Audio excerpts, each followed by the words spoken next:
I'll just take a minute or so to set this up, no long speeches, because I hear that Socrates used to give really long speeches and Socrates was killed by his own friend, so I'll keep it really short and only set it up as the quest. So today it's not a panel discussion, we're here on a quest because we are at a very interesting phase with Microsoft, especially with Windows 8. I think, let me go out and say this and take this as the big risk. A lot of people over the last few years have thought that Microsoft is, fairly conservative. They take things very easy. They're not a company that takes many risks. I'm here to tell you that this is a brand new Microsoft. I mean, it is unbelievable the kind of risk this company is now ready to take, because I'll give you a proof and living example of that. So I do technology shows. I'm not here to plug my shows, but if you're not doing anything on a Friday or Saturday at 10:30, Gadget Guru. Okay, but my primary job in life is to take a product, review it, find one or two good things and at least 10 bad things in it. And they invited me to actually moderate this debate. I mean, if that isn't risky, then what is, right? So this is a brand new Microsoft that is willing to take risks. They have absolutely no idea what I'm going to do. This is not one of those things which has been a setup. We haven't had any kind of exchange in terms of here are the kind of things I should say and here are the kind of things that I'm not supposed to go on. This is supposed to be as even Steven as we will. So this is the brand new Microsoft. So first and foremost, for that risk, let's give them a big hand. Okay, so now let's get down to Windows 8. I believe that this is further proof of the fact that this is a company that is on the move. Why Windows 8? What did they really do with it? What's the real reason?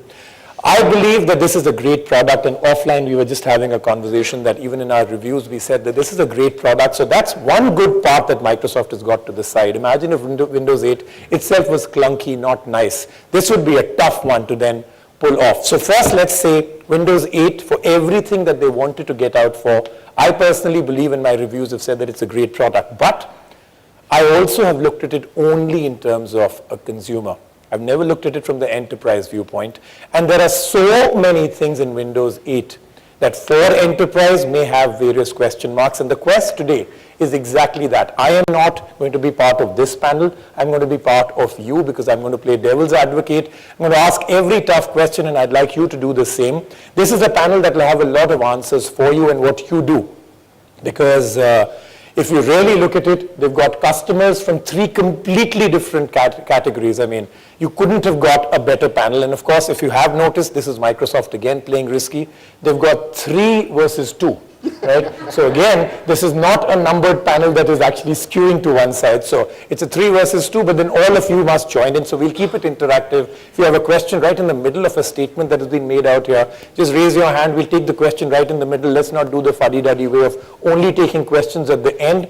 So let's keep this very interactive and let's try and find out all the things that you believe in your mind are shadows of doubts or clear doubts in your mind as to whether Windows 8, which is fantastic for normal consumers, does this work for enterprise? And that's how we're going to get started. So I will start off first by joining the close family and sitting down very close to each other and starting off.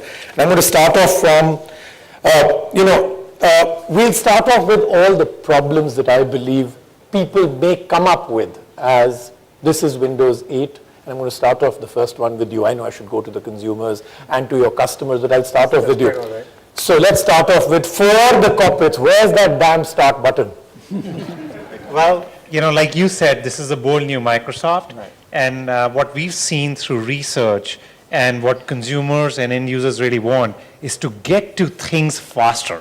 Okay. And that's what we've done. We've made it really, really simple for anybody to just type what they want on the start screen and get to the program, the application, the file, the control menu, just from the start screen. You don't really need a start button. Now, granted, we understand that that's a pretty big shift, and it will take some time for people to understand what is the solution that Microsoft has provided by taking the start button away. And it may not be something that everybody automatically realizes, and that's why we need all of you to spread that word. But the reality is that it's simpler, faster, and easier to get to the things you want to get to by just typing it out. That's it. Okay. So Be that as it may, let's find out from one of the people that may be using it. So, Gaurav, from your organization, you've got a lot of Windows. In fact, are you pretty much deployed only across Windows as a platform? We are 100% on Windows. 100% Windows. Thank you, sir.